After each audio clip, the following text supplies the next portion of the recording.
کراچی کے صارفین کو کہ الیکٹرک کی وجہ سے مہنگی بجلی مل رہی ہے. وفاقی وزیر توانائی اویس لغاری کا اعتراف. کہا کہ الیکٹرک کے مقابلے میں کوئی دوسری کمپنی کیوں نہ آئے. پاور سیکٹر کو بہت سے مسائل کا سامنا ہے. اصلاحات کی ضرورت ہے. بجلی چوری کرنے والے کا بورڈ کوئی دوسرا اٹھا رہا ہے.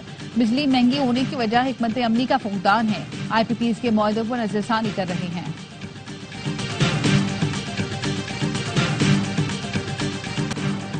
حکومت نے نان فائلرز کیٹیگری ختم کرنے کا فیصلہ کر لیا. ٹیکس گوشوارے جمع نہ کرانے والے گاڑی اور گھر نہیں خرید سکیں گے.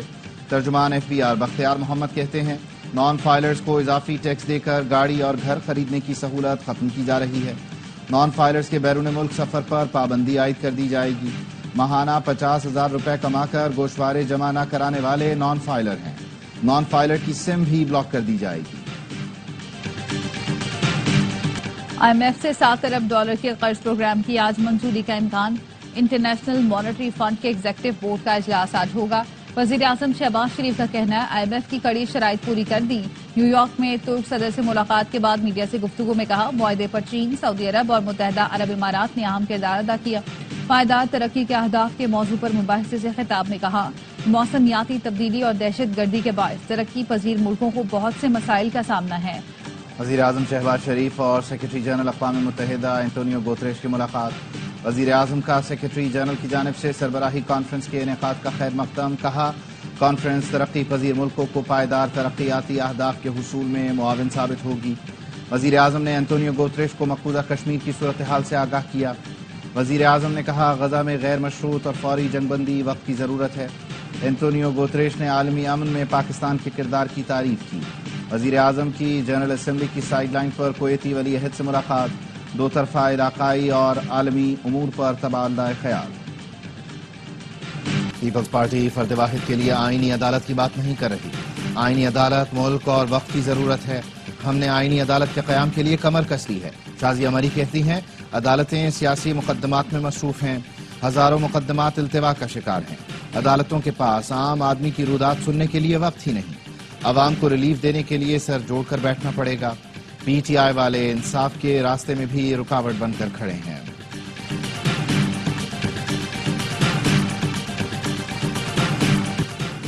پاکستان میں معاشی نظم و ضبط کی وجہ سے معیشت بہتر ہوئی. مہنگائی 2 سال کی کم ترین سطح پر آ گئی. مزید کمی کی توقع ہے. ایشیائی ترقیاتی بینک نے آؤٹ لک رپورٹ جاری کر دی. رواں مالی سال پاکستان کی شرح نمو 2.8%، مہنگائی کی شرح 15% تک رہنے کا امکان ظاہر کیا. کہا 2025 تک ترقی کی شرح میں بہتری کا امکان ہے.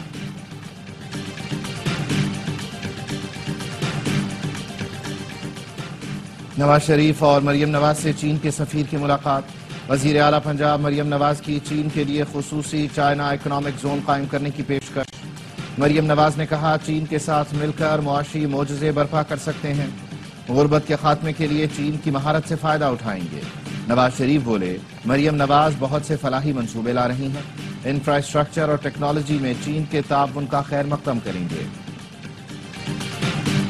پاکستان کو آئی ایم ایف کے بجائے کراچی سے معاہدہ کرنا چاہیے. وفاقی وزیر خالد مقبول صدیقی کہتے ہیں تمام تر نامساعد حالات کے باوجود کراچی وفاق کو 60 اور صوبے کو 97% ریونیو دے رہا ہے. اس طرح گھر نہیں چلتے، صوبے اور ملک کیا چلیں گے. کراچی میں رش بڑھ گیا لیکن رونق ختم ہو گئی. میٹروپولیٹن کراچی اب دیہات نظر آتا ہے. لوگ قبضہ کرنے کی نیت سے آ رہے ہیں. شہر قائد کو 15 سال سے نظر لگی ہوئی ہے. بچے کے ڈاکوؤں نے رشتے کا جھانسا دے کر پورا خاندان اغوا کر لیا. لڑکی دیکھنے سکھر سے شکارپور جانے والی فیملی کو یرغمال بنا لیا گیا. مغویوں میں 4 بچے، 2 خواتین اور 2 مرد شامل. پولیس کے مطابق مغویوں کا تعلق سکھر کے علاقے مائکرو کالونی سے ہے.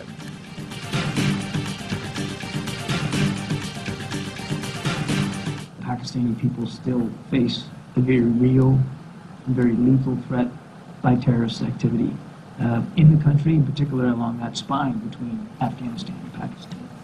And it's of deep concern to us, as you would expect that it would be. Pakistan میں افغانستان سے دہشت گردی پر تشویش ہے. دہشت گردی کی سرگرمیاں مہلک خطرہ ہیں. امریکی قومی سلامتی کے ترجمان جان کربی کی پریس کانفرنس. کہا صدر بائیڈن نے افغان جنگ کے خاتمے کے بعد انسداد دہشت گردی صلاحیت برقرار رکھنے کو ترجیح دی. اردو ترجمان امریکی محکمہ خارجہ مارگریٹ میکلوڈ کی AMI نیوز سے خصوصی گفتگو. کہتے ہیں خوشحال، مستحکم اور پرامن پاکستان امریکہ کے اپنے مفاد میں ہے۔ پاکستانی عوام کئی دہائیوں سے دہشت گردی کی بھاری قیمت ادا کر رہے ہیں۔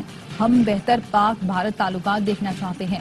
پاکستان سرمایہ کاری کا فروغ چاہتے ہیں، جس کے لیے مستحکم اقتصادی صورتحال کا ہونا ضروری ہے۔ IMF کی اصلاحات پاکستان کے لوگوں کے لیے فائدہ مند ہیں۔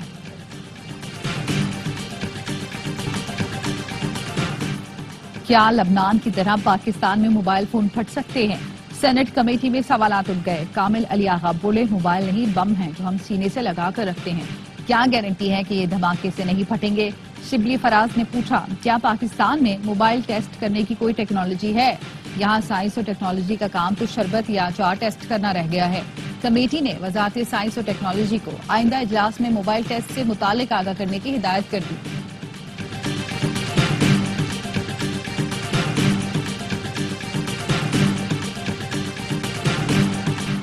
35 روزہ ورلڈ کلچر فیسٹیول کراچی کل سے شروع ہوگا۔ صدر آرٹس کونسل کہتے ہیں پاکستان اور بین الاقوامی تھیٹر، میوزک، ڈانس گروپ کی پرفارمنس کے علاوہ فائن آرٹس اور ورک شاپس بھی شامل ہیں۔ مہمانوں کو اسٹیٹ گیسٹ کی سیکیورٹی حاصل ہوگی۔ انور مقصود نے کہا پاکستان میں پہلی بار 40 ممالک کے لوگ آ رہے ہیں۔ پاکستان محفوظ، پائیدار اور ماحول دوست ٹرانسپورٹ نظام کے فروغ کے لیے پرعزم ہے۔ خواتین کے لیے مخصوص پنک بسیں متعارف کرائی ہیں۔ صدر آصف علی زرداری کا بیجنگ میں عالمی پائیدار ٹرانسپورٹ فورم 2024 سے ویڈیو خطاب۔ کہا پاکستان پائیدار ترقی کے اہداف کے حصول کے لیے چین کے ساتھ مل کر کام کرے گا۔ موسمی حالات نے پاکستان کے ٹرانسپورٹ انفراسٹرکچر کو شدید نقصان پہنچایا۔ پاکستان علاقائی اور عالمی معاشی ترقی میں چین کے کردار کو قدر کی نگاہ سے دیکھتا ہے۔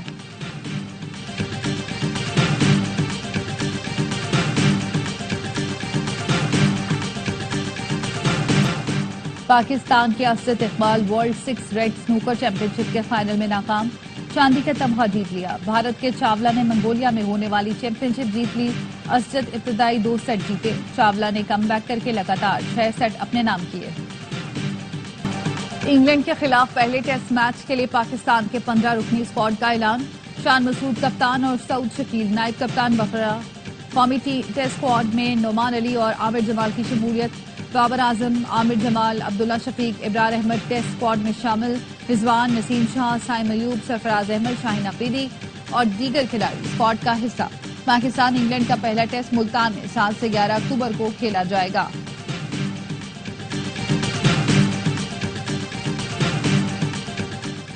مائیکروسافٹ کے بانی Bill Gates New York time square پر ٹھیلے سے برگر لینے پہنچ گئے۔